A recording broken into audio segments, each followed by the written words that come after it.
अधूरी मोहब्बत क्या होती है, इस गरीब से पूछो।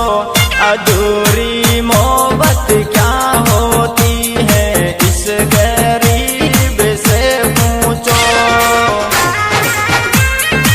ये जिसका प्यार अधूरा रह जावे, उसकी जिंदगी क्या है। जिसका प्यार अधूरा रह